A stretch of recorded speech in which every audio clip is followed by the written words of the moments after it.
네, 오늘은 목요일의 시조새 이명록, 임선규 전문가님과 함께합니다. 안녕하세요. 안녕하세요. 시조새 끼룩끼룩 이명록입니다. 안녕하세요. 한 달 만에 인사드리는 것 같습니다. 시조새 끼루룩 임성규입니다. 자, 오늘은 두 분이 간병비보험 준비할 때 꼭 체크해야 할 것들에 대해 알려주신다고 하셨는데 사실 정말 요즘 주변에서 간병비에 대한 얘기를 많이 해요. 많은 분들이 필요성도 공감을 하시고 참 이게 막상 그때 가서 준비하려고 그러면은 이게 엄청난 부담으로 다가온다라는 걸 알고 계시거든요. 그래서 더 고민들이 많으신 것 같더라고요. 네, 맞습니다. 저희가 현장에서 많은 상담을 하다 보면 퇴직 전이나 후에 가장 걱정되는 부분 중 하나가 바로 간병비에 대한 부담입니다. 보건복지 발표에 따르면 사적 간병인을 고용했을 경우 들어가는 비용이 2018년도 기준 2018년도에는 월 평균 280만 원 정도였다라고 조사가 되었고 2023년도 기준에는 24시간 기준 일일 약 10에서 15만 원 정도가 들어간다라고 조사가 되었다고 합니다. 그렇게 보면 한 달에 들어가는 간병비가 무려 평균 한 300에서 450만 원 정도는 들어간다라는 얘기거든요. 그렇게 되면 다시 말해서 한 달에 연금을 한 500만 원 정도 받더라도 간병비로 나가고 나면 생활비 쓸 돈이 없다. 뭐 이런 이야기들을 자주 하는 것 같아요. 그래서. 네. 그러니까 정말 이게 설마 이런 생각들 하겠지만 저도 이제 지인의 말을 들어보면 일당 10만 원짜리는 그냥 부축 정도 하는 간병이라고 맞아요. 하더라고요.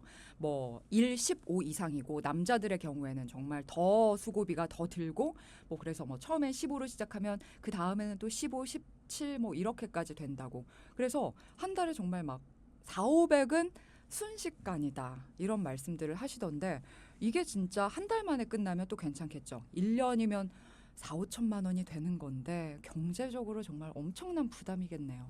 정말 그 경제적 부담이 클 수밖에 없고요. 네. 요즘은 간병인을 고용할 여유가 없어서 그 직장이나 학업 또는 경제 활동까지 포기한 채 직접 가족을 돌보는 분들이 많아졌습니다. 그 과정에서 신체적으로 정신적으로 피폐해질 수밖에 없고요. 결국 간병 파산, 간병 실직, 간병 퇴직, 간병 살인과 같은 무거운 단어들이 우리 삶에 현실로 스며들고 있는 상태인데요. 비용 문제로 가정의 경제가 송두리째 흔들릴 수밖에 없는 상황입니다.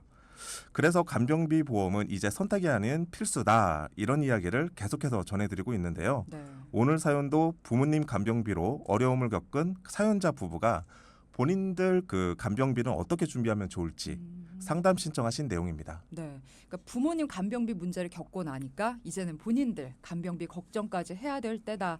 이런 사연을 갖고 계신 것 같아요. 참 간병비를 건강할 때부터 미리 준비하는 게 중요하다고 하는데 전문가님들이 직접 상담한 사연으로 저희가 한번 살펴보겠습니다. 방송에 맞게 재구성을 했는데 함께 들어보시죠.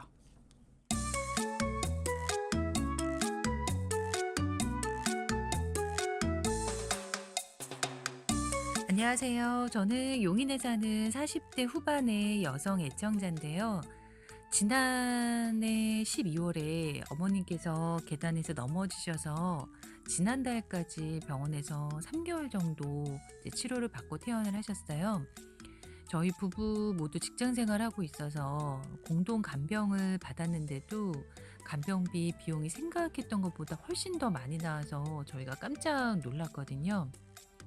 만약 어머님께서 더 긴 기간 병원에 계시고 또 간병인을 따로 고용을 했다면 간병비가 아마 수천만 원은 나오지 않았을까 하는 그런 생각까지 들더라고요. 이번 일을 겪어보니까 저희 부부의 미래도 걱정이 되더라고요. 그래서 저희 부부 간병비 보험을 준비를 하고 싶은데 상품이 굉장히 많은데 어떤 걸 가입을 해야 될지도 잘 모르겠고 또 가입할 때도 몇 가지 꼭 체크를 해야 할 것들이 있다고 제가 들었는데 전문가가 아니다 보니까 어떻게 준비를 하면 좋을지가 궁금합니다. 네, 오늘은 40대 여성 애청자분의 사연이었는데 어머님께서 3개월 정도 병원을 입원을 하셨는데 공동 간병이었음에도 불구하고 간병 비용이 생각보다 많이 나와서 일단 놀라셨고 그 다음은 사연자분 부부 본인들의 간병비 걱정이 돼서 이제는 좀 빨리 준비를 해야겠다 이런 생각을 가지셨나 봐요. 전문가님들께서 직접 상담을 해보니 어떠셨나요? 먼저 어떤 상황이었는지를 말씀드리는 게 더 우선일 것 같은데요. 네. 저희가 지난주에 사연자분을 만나서 상담을 도와드리고 왔는데요.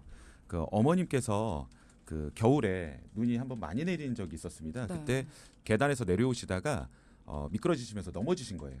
그러다 보니까 넘어지시면서 허리뼈, 그다음에 팔 이렇게 골절상을 당하신 거거든요.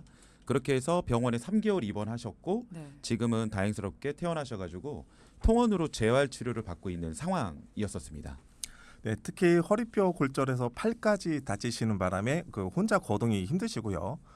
식판 하나 들 힘도 없으셨다는 말씀을 좀 하셨어요. 네.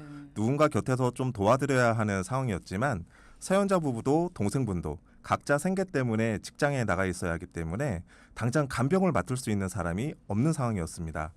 결국 간호조무사와 간호사가 돌봐주는 간호통합 병실에 2개월 입원하시고 이후엔 일반 병실로 옮겨서 한 달간 간병인을 따로 고용해 치료를 받으셨는데요. 그런데 여기서 정말 놀라운 건 병원비보다 간병비가 훨씬 더 많이 들었다는 점인데요. 사연자분이 이 정도일 줄은 정말 몰랐다며 깊은 한숨을 내셨습니다.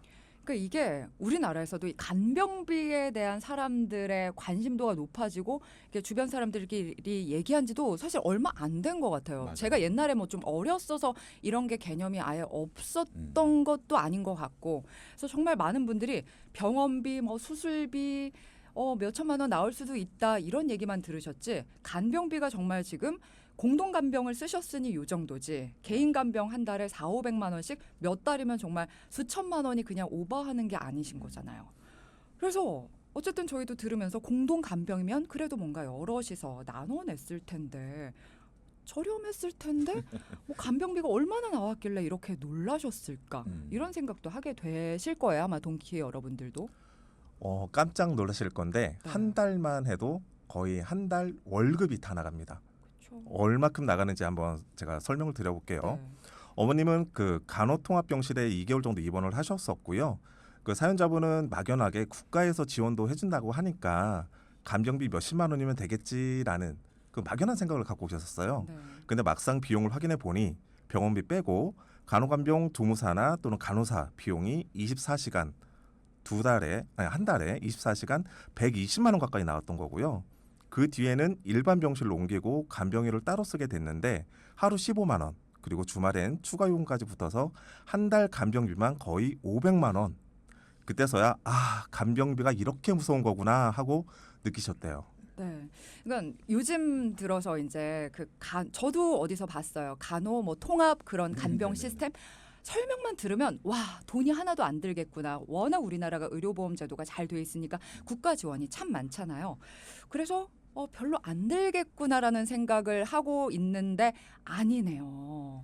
맞습니다. 많은 가정에서도 네. 저희가 상담을 하다 보면 국가에서 지원해주고 뭐 그런 거 아니겠는가라고는 하지만 우리 사연자님께서도 놀라셨던 것처럼 3개월만 계셔서 그랬지 암이나 뇌질환, 심장질환 뭐 이런 부분들에 만약에 발병을 하면 더 오래되니까 꼭 필요한 게 간병이다, 이런 이야기를 지금 하고 있는 것 같습니다. 네. 우리 가족을 간병비 걱정에서 지킬 수 있는 방법 지금부터 알려드릴게요. 바로 오늘의 핵심 포인트입니다. 의료기술 발달과 평균 수명 증가로 우린 언젠가 병원 신세를 질 수밖에 없는 시대에 살고 있죠. 이제 간병은 더 이상 선택이 아닌 필수입니다.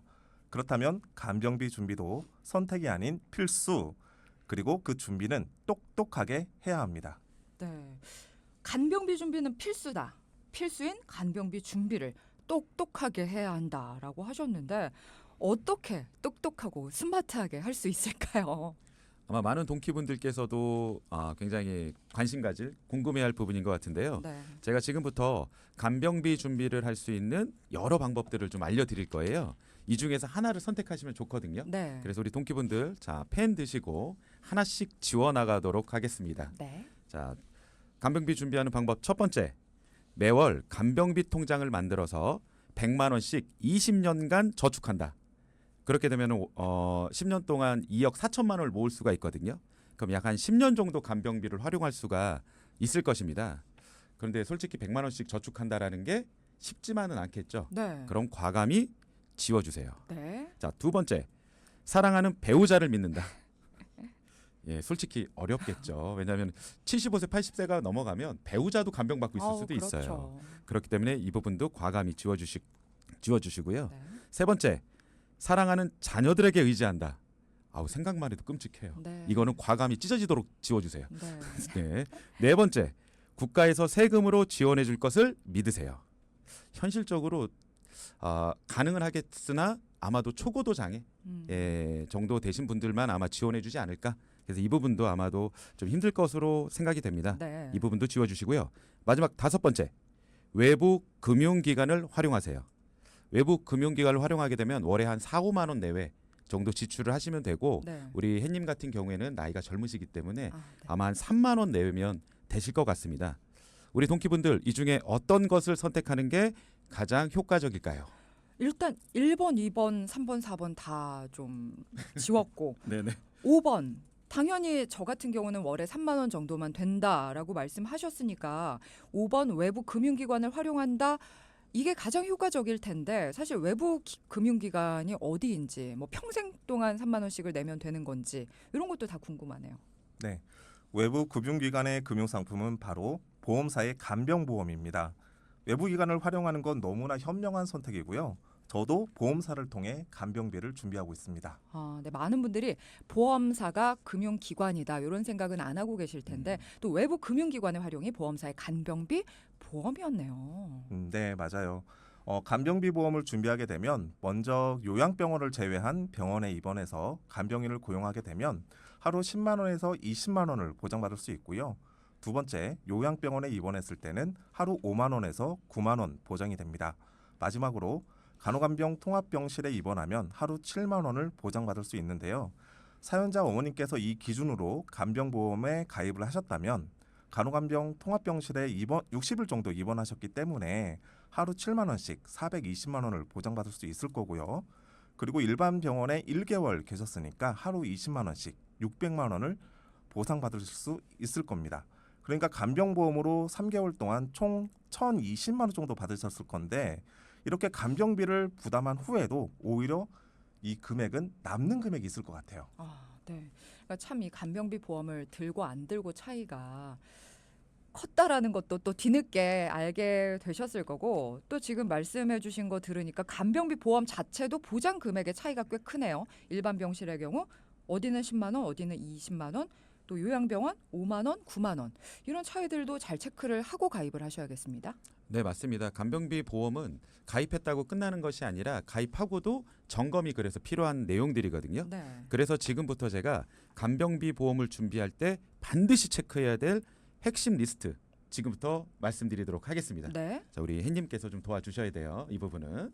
제가 도와드릴 수 있을까요? 네. 자, 한번 가보겠습니다. 네. 첫 번째 보장 기간입니다. 보장 기간은 90세 만기로 하는 게 좋을까요? 100세 만기로 하는 게 좋을까요? 100세입니다. 정답. 자, 두 번째 보장 일수입니다. 보장 일수는 180일로 가는 게 좋을까요? 365일로 가는 게 좋을까요?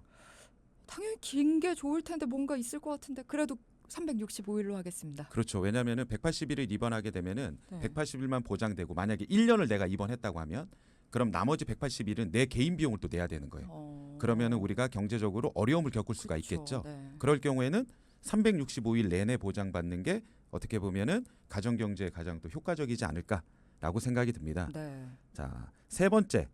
요양병원에 입원할 수 있는 확률이 굉장히 높을 텐데 요양병원 보장 일수는 180일, 365일. 365일입니다. 자, 가도록 하겠습니다. 네. 네 번째.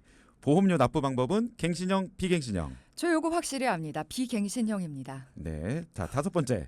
가족 간병도 보장을 해주는 보험. 그리고 여섯 번째는 공동 간병을 활용해도 보장해주는 보험. 이 6가지를 꼭 체크리스트에 작성하셔서 나는 지금 어떤 걸 갖고 있는지, 그다음에 나는 준비를 한다면 어떤 걸로 준비를 하면 좋을지를 체크한 후에 준비하시는 게 아마도 가장 효과적이지 않을까요? 지금 간병비 보험을 가입하느냐 안 하느냐를 고민하시는 분들도 당연히 많을 거고 간병비 보험을 준비를 한다면 그래 일단 무엇이든 뭐 사실 안 좋은 보험은 없으니까 선택들을 다 합리적으로 잘 하셨을 텐데 또 불구하고 지금 말씀해 주신 6개 체크리스트가 있었네요.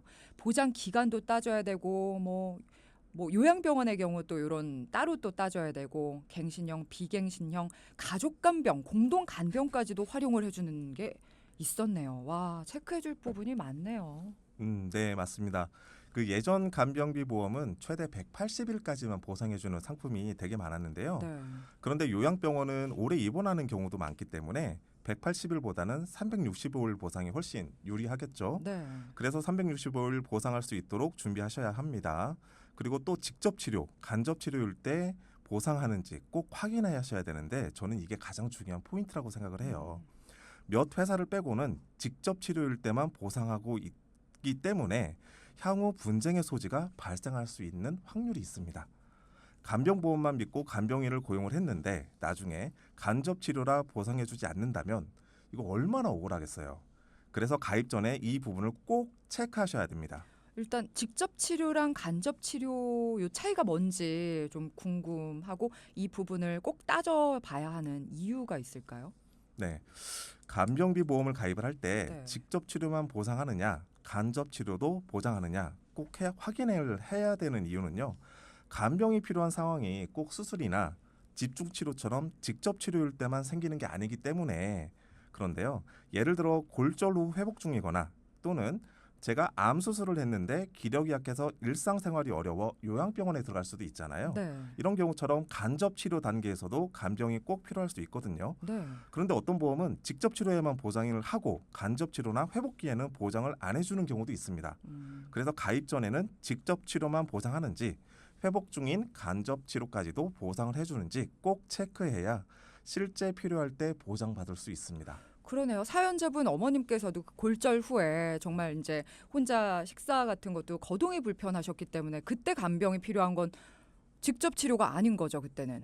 역시 네. 역시 기가 빠르죠, 막히게 제가. 네. 네, 지금 열심히 정말 왜냐면 잡아주셨어요. 진짜 지금 동키분들도 들을 때마다 놀라실 것 같아요. 아, 이런 차이들이 있구나.